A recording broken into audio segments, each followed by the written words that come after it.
कि mutual fund schemes में कैसे इन्वेस्ट किया जाता है। म्यूचुअल फंड स्कीम में इन्वेस्ट करते वक्त आपसे एक सवाल पूछा जाता है कि आपको रेगुलर प्लान में इन्वेस्ट करना है या फिर डायरेक्ट प्लान में। तो जैसे कि हमने पहले ही देखा है कि रेगुलर प्लान का एक्सपेंस रेशो काफी ज्यादा होता है, वही डायरेक्ट प्लान का एक्सपेंस रेशो कम होता है। तो अगर आप किसी एजेंट के जरिए म्यूचुअल फंड में इन्वेस्ट कर रहे हैं तो वो रेगुलर प्लान के जरिए इन्वेस्टमेंट होगी, जहाँ पर आपको कमीशन ज्यादा लगेगी, यानी एक्सपेंस रेशो आपको ज्यादा लगेगा। वही जब आप खुद म्यूचुअल फंड स्कीम चुनते हो तो आपको म्यूचुअल फंड का डायरेक्ट प्लान चुनना चाहिए, इसमें आपको कमीशन कम लगेगी और आपका पैसा बचेगा।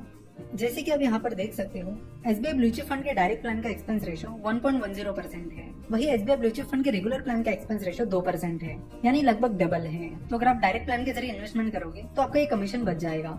देखो, दिखने में तो आपको ये कमीशन कम लग रहा होगा, लेकिन ये जो गैप है वो आगे चलकर काफी बढ़ जाता है, क्योंकि एक्सपेंस रेशो का मतलब होता है कि आपके टोटल इन्वेस्टमेंट का उतना परसेंट हर साल कटता रहेगा। यानी अगर आप रेगुलर प्लान के जरिए इन्वेस्टमेंट करते हो तो यहाँ पर एसबीआई ब्लू चिप फंड का रेगुलर प्लान का एक्सपेंस रेशो 2% है, तो आपकी जितनी भी टोटल इन्वेस्टमेंट है उसका 2% सालाना कटता रहेगा। वही डायरेक्ट प्लान में आपकी टोटल इन्वेस्टमेंट का बस 1.10% कटता रहेगा। तो बात यही है कि दिखने में ये डिफरेंस काफी कम लग रहा है, लेकिन आगे चलकर जब आप लॉन्ग टर्म के लिए इन्वेस्ट करते हो तब आपको इससे काफी बड़ा लॉस होने लगता है। तो ये चीज आप जरूर ध्यान में रखिए। अब अगर आपको डायरेक्ट प्लान के जरिए इन्वेस्ट करना है तो कौन कौन से ऑप्शंस आपके पास है। तो सबसे पहला ऑप्शन है उस म्यूचुअल फंड की वेबसाइट पे जाकर उस म्यूचुअल फंड स्कीम में इन्वेस्ट करना। यानी अगर आप एसबीआई ब्लू चिप फंड में इन्वेस्ट करना चाहते हो तो आपको एसबीआई म्यूचुअल फंड की वेबसाइट पर जाना होगा। तो एसबीआई म्यूचुअल फंड की वेबसाइट का नाम है sbimf.com। तो sbimf.com पर आने के बाद यहाँ इन्वेस्ट नाउ पर क्लिक करके आपके डिटेल्स आपको यहाँ पर फिल करनी होगी, जिसके बाद आप आसानी से उस म्यूचुअल फंड स्कीम में इन्वेस्ट कर सकते हो। तो जिस किसी म्यूचुअल फंड स्कीम में आप इन्वेस्ट करना चाहते हो, आप उस म्यूचुअल फंड की वेबसाइट पर जाकर उस म्यूचुअल फंड स्कीम में आसानी से इन्वेस्ट कर सकते हो।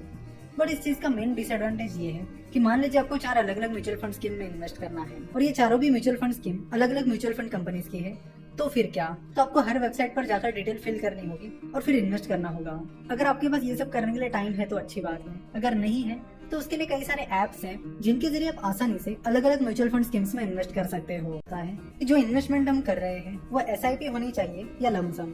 एसआईपी का मतलब होता है सिस्टमेटिक इन्वेस्टमेंट प्लान, जो कि आप मंथली बेसिस पर या क्वार्टरली बेसिस पर कर सकते हो। तो मंथली एसआईपी काफी अच्छा ऑप्शन है, जिसमें अगर आप हर महीने म्यूचुअल फंड स्कीम में इन्वेस्ट करते हो तो उस पूरे साल में आपको जो यूनिट्स मिलेंगे वो एवरेज प्राइस पर मिल जाएंगे।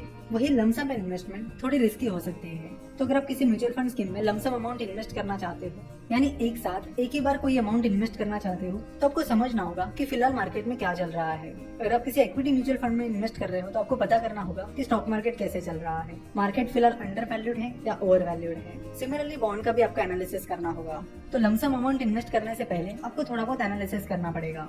वही एसआईपी में आप डायरेक्टली इन्वेस्टमेंट शुरू कर सकते हो, क्योंकि इसमें आपकी प्राइस एवरेज आउट हो जाती है, क्योंकि आप इसमें हर महीने एक फिक्स अमाउंट लगातार इन्वेस्ट करते रहते हो।